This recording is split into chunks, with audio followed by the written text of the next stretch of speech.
Heidi, thanks for the opportunity. What I love about being a dad, it sounds kind of trite, but when I started reflecting on that, I love all of it. Now, not all of it is fun and games. I mean, there's no fun sitting in the hospital emergency room waiting on your child to have x-rays for a broken bone. There's no joy in some of the pitched battles that you wind up having with your children about one thing or another. But that's all part of the role. That's the vocation of what being a dad or being a parent really is you take those moments and those are what build family life.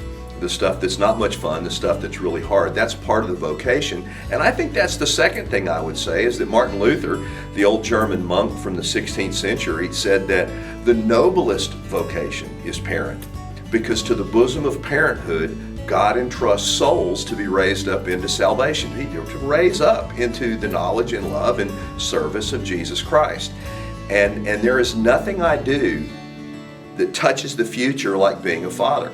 I've been pastor for my entire adult life. Big churches, medium-sized churches, little churches.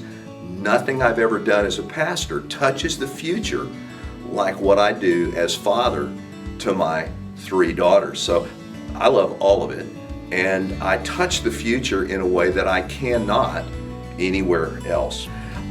The lessons of being a dad, the stuff you learn about being a father, the first one, I think Leonie and I picked this up about being parents when we were expecting Karis, our oldest daughter, is that the culture is not our friend. We have discovered almost instinctively and reflexively that if the culture, if it's trending, if everybody else is doing X, we almost instinctively pick B.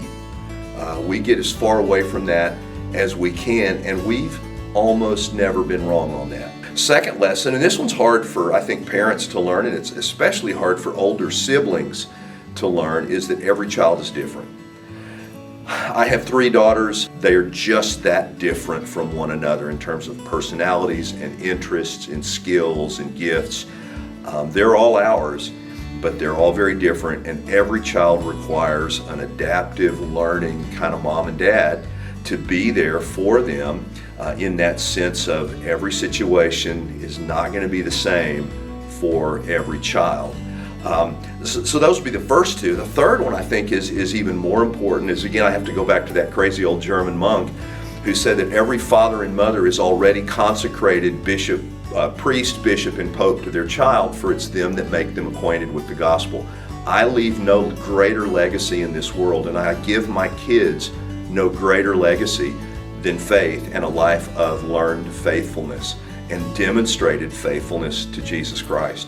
That's the greatest legacy that I can ever give my kids, and I think those would be the 3 things that I would say that I've learned about being a dad.